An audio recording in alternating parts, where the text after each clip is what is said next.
पुष्पराज, मैं झुकेगा नहीं साला। दुनिया ने आपके हाथ में पिस्तौल दिए और मेरे हाथ में कुल्हाड़ी। हम सब अपनी लड़ाई लड़ रहे हैं। पुष्पा नाम सुन के फ्लावर समझे क्या? फायर है मैं।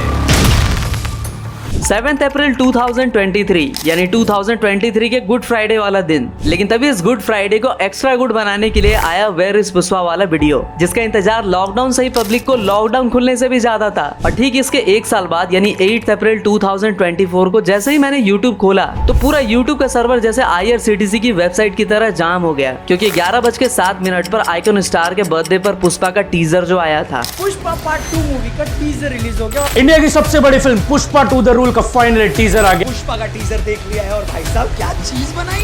पुष्पा 2 ऑन फायर भाई साहब। इवन हमारी कम्युनिटी पोल पर भी जब हमने आपसे पूछा कि पुष्पा 2 पर एक इन डेप्थ एनालिसिस वाली स्पेशल वीडियो बनानी चाहिए या नहीं, तो 50,000 लोगों में से 85% लोगों ने कहा कि बना दे वीडियो। एज अ व्यूअर मैंने भी कई सारे यूट्यूबर्स की वीडियोस देखी, लेकिन आज मैं जो कुछ आपको बताने वाला हूँ ना, मैं दावे के साथ कह सकता हूँ कि किसी ने अब तक नहीं बताई होगी। और भले ही पुष्पा के 1 मिनट 8 सेकंड के टीजर में आपको जात्रा है and apart from Pushpa new look को छोड़कर और कुछ जानने को नहीं मिला हो, लेकिन आज इंटरनेट के समुंदर से भाई ऐसे हिडन डिटेल्स एंड फैक्ट्स लेकर आया है, जैसे KGF एंड बाहुबली से पुष्पा का क्या कनेक्शन है, और पुष्पा के इस नए लुक का नाम मातंगी वेशम क्यों है, और पुष्पा में कौन से एक नए और बहुत बड़े वाले विलन की एंट्री होने वाली है। इसके साथ साथ आज कुछ मैं ऐसा बताने वाला हूँ जिससे आप जीत सकते हो 1 रुपए में आईफोन। इसके साथ आपको एक नहीं बल्कि 20 टीम्स तक 100% मनी रिफंड भी मिलेगा, क्योंकि हार के जीतने वाले को बाजीगर कहते हैं। तो जैसा कि पुष्पा को रिलीज हुए 3 साल हो चुके हैं, इसलिए काफी सारे लोग काफी कुछ भूल चुके होंगे। इवन मैं भी भूल गया था, इसलिए मैंने फिर से ये फिल्म देखी। तो पुष्पा 2 पर कंटिन्यू करने से पहले 1 मिनट के लिए चलते हैं फ्लैशबैक में।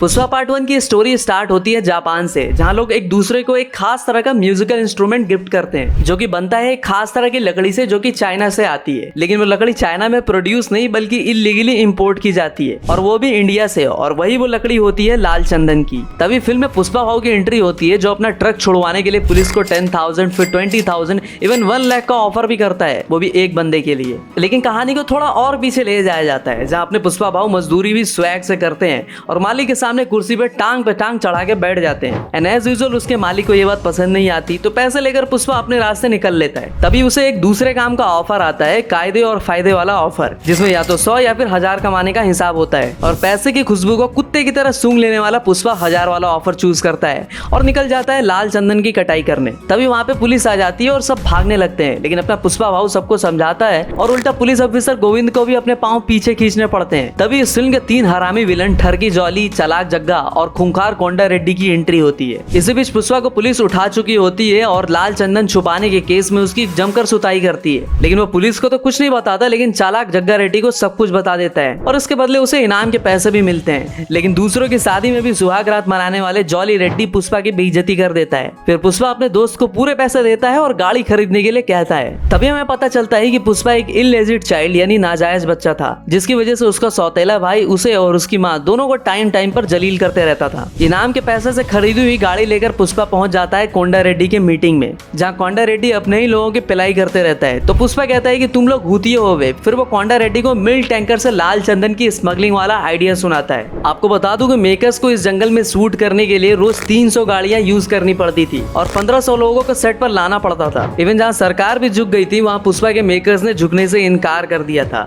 और जंगल में दंगल करने के लिए रोड तक बनवाया था। तो वहाँ स्टोरी पर वापस आते हैं। पुष्पा का आइडिया काम करता है और इस बार वो 5 लाख के बजाय 4% की पार्टनरशिप के लिए कहता है, जिसके बदले में उसे सिर्फ 4 लाख ही मिलते हैं। तो पुष्पा का दोस्त उसे कहता है कि तू बहुत बड़ा पांडु है बे, कहाँ 5 लाख मिलने वाले थे, वहीं तूने पार्टनरशिप करके 4 लाख में डील कर ली। तो पुष्पा कहता है कि देख बुड़ू, पहले हम एम्प्लॉय थे, लेकिन अब हम गुलाम नहीं मालिक हैं। इसी बीच पुष्पा को पैसे से भी ज्यादा एक चीज अट्रैक्ट करती है और वो होती है श्रीवल्ली, जिसकी स्माइल के लिए वो 1000 तो किस के लिए 5000 तक खर्च कर देता है। मतलब उधर पुष्पा लाल चंदन काटता है और श्रीवल्ली उसका। तो चलिए अब बात बात करते हैं कि पुष्पा भाऊ की तरह आप भी कैसे अमीर बन सकते हो और आप भी जीत सकते हो क्रेजी प्राइसेस जैसे आईफोन 15 सिर्फ ₹1 में। और वो सीक्रेट है आपके क्रिकेट का क्रेज। 15 अप्रैल को आईपीएल का मैच है बैंगलोर वर्सेस हैदराबाद के बीच। मैच से पहले डिस्क्रिप्शन में दिए हुए लिंक से अभी डाउनलोड करो My11 सर्कल ऐप और टीम बनाओ। टीम बनाने के लिए भी आपको कुछ करना नहीं है, बस अपने 11 बेस्ट प्लेयर को सेलेक्ट करना है। उनके एक्चुअल परफॉर्मेंस के बेसिस पे आपको पॉइंट्स मिलेंगे। आपके जितने ज्यादा पॉइंट्स होंगे उतने ही ज्यादा आपको प्राइजेस भी मिलेंगे। अगर आप अब भी कंफ्यूज हो तो आप इस ऐप के एक्सपर्ट टीम की सिलेक्शन टीम भी कॉपी कर सकते हो। तो डाउनलोड करके गिव-अवे कॉन्टेस्ट ज्वाइन करो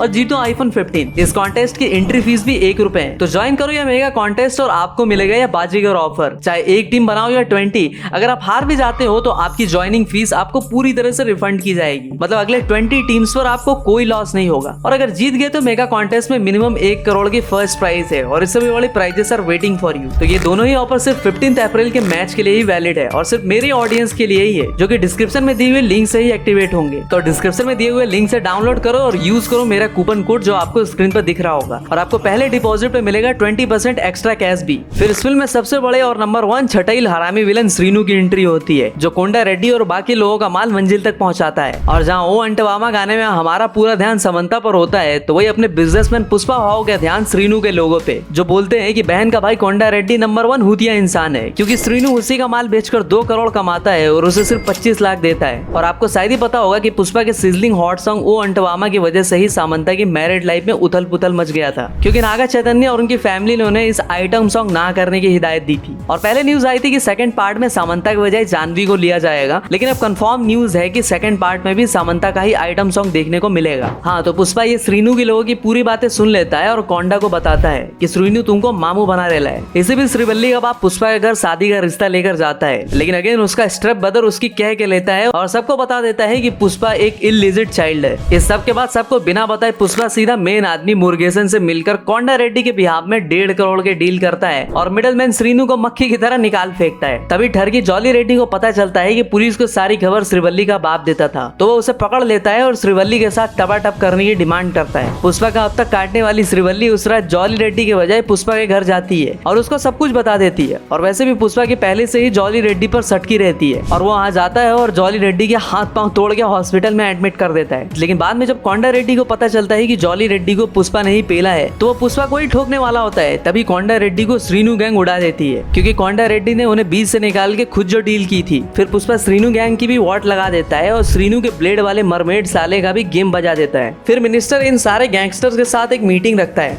जहाँ वो विजनरी पुष्पा के आइडिया से काफी इंप्रेस होता है और लाल चंदन का सारा डील पुष्पा के हाथों में दे देता है। अब मंगल श्रीनू की कटोरे कट वाली उसकी वाइफ उसी के गर्दन पर ब्लेड चला देती है, क्योंकि वो उसके भाई का मौत का बदला जो नहीं ले पाता है। लेकिन बाद में उसके आदमी उसे बचा लेते हैं और अनपढ़ पुष्पा जल्दी एक काफी बड़ा नाम बन जाता है। और तभी एंट्री होती है इंस्पेक्टर भंवर सिंह की, जिसकी पुष्पा से क्या दुश्मनी होती है मुझे नहीं पता है, लेकिन वो उसके माँ और उसके परिवार को लेकर उसे काफी जलील करता है। पुष्पा बाद में उससे ही दोस्ती बढ़ा के एक दिन उसी के गन पॉइंट पे उसे नंगा कर देता है, जिसके बाद भंवर का कुत्ता भी उसे नहीं पहचान पाता है। तो इधर पुष्पा अपनी रंगीन चड्डी में शादी करने निकल जाता है। तो भाई ये थी पुष्पा पार्ट 1 की स्टोरी। लेकिन जब वेयर इज पुष्पा वाली वीडियो आई तो हमें देखने को मिला कि पुष्पा को 8 गोलियां लगी है और पुलिस इसे शेषाचलम के जंगलों से लेकर बकरापेट के पहाड़ियां हर जगह ढूंढ रही होती है। तभी ये न्यूज आती है कि पुष्पा को 8 गोलियां लगने की वजह से पुष्पा मर चुका है। लेकिन अब तक पुष्पा सिर्फ एक स्मगलर गैंगस्टर से काफी ऊपर उठ चुका होता है और पब्लिक के लिए वो एक मसीहा बन चुका होता है। और उसके इनकाउंटर की न्यूज की वजह से चित्तौड़ और तिरुपति में राइड्स हो रहे होते हैं और पब्लिक उसे भगवान बता रही होती है। सब बस यही देख रहे हैं कि पुष्पा पैसे किस तरह कमाता था,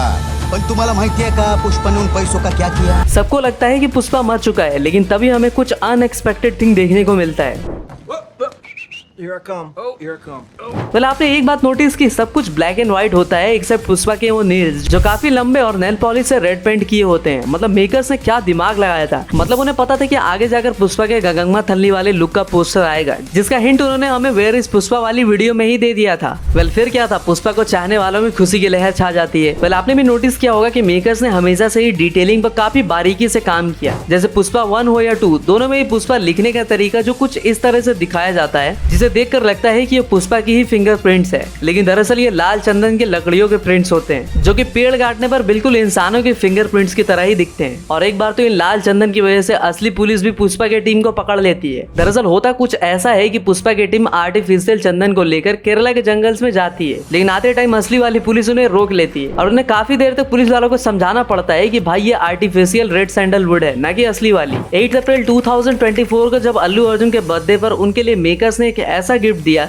जिसे वो कभी नहीं भूल पाएंगे, लेकिन उनके बर्थडे गिफ्ट का सरप्राइज यानी ये 1 मिनट 8 सेकंड का टीजर उतनी ही देर तक चला जितनी देर तक केक में फ्री में मिलने वाले स्पार्कलिंग कैंडल्स जलती हैं। और इससे काफी लोगों की आशाएं निराशा में तब्दील हो गई, क्योंकि इससे ज्यादा तो 1 साल पहले वेयर इस पुष्पा वाली वीडियो में दिखा दिया गया था। लेकिन भाई टीजर का मतलब ही क्या होता है कि तुम्हें टीज करना, फिल्म के लिए तुम्हारी उत्सुकता को और बढ़ा देना। टीजर की शुरुआत में ही हमें दिखाया गया कि पुष्पा चुपड़ी चाची की तरह मस्त साड़ी, ऑर्नामेंट्स, बवाल मेकअप करके आता है, लेकिन त्रिशूल पर अपने माथे से लकीर बनाने से लेकर साड़ी के पल्लू उठाना सब कुछ में इतना स्वैग होता है कि मुझे लगता है कि फिल्म आने के बाद चप्पल घसीटने वाले सीन के बाद इस पल्लू वाले सीन पर भी धड़ाधड़ रील्स बनने वाले हैं वीडियो। दरअसल जिस लुक में पुष्पा दिख रहा है उस नीले लुक का नाम है मातंगी वेशम, जो कि तिरुपति में गगम्मा थल्ली के 6 डे पर पहनी जाती है। इस बार यात्रा के सीन में शेषनाग से लेकर महादेव का त्रिशूल और ढोल बजाने से लेकर माँ काली को जिस तरह से दिखाया गया, मतलब पूरा गूज़बम्स फील होता है। और पुष्पा का मेकअप तो भाई सारे हीरोइंस को भी कांटे की टक्कर देता है। वैसे आपको बता दूं कि पुष्पा पार्ट 1 के मेकअप के लिए अल्लू अर्जुन को 2 से 2.5 घंटे लगते थे। तो आप हमें कमेंट में बताना कि इस तरह के मेकअप के लिए उन्हें कितना टाइम लगा होगा। इवन पुष्पा जिसकी पिटाई भी कर रहा है उन्होंने भी साड़ी पहन रखी है और छोड़ के सारे शर्म और लाज पुष्पा भाव ने ऐसा किया सबका इलाज कि घुंघरू टूट गए। बल खासकर काली माँ वाले सीन को जैसे ही मैंने देखा तो पहले मुझे केजीएफ के रॉकी भाई याद आए, फिर सालार का वो काली माँ वाला सीन याद आया।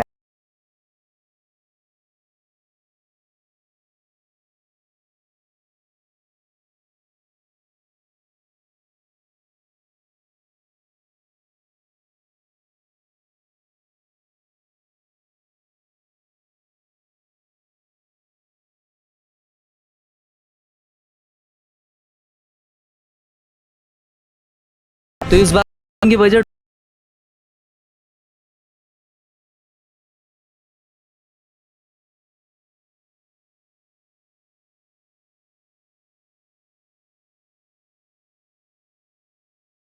कन्नड़ा,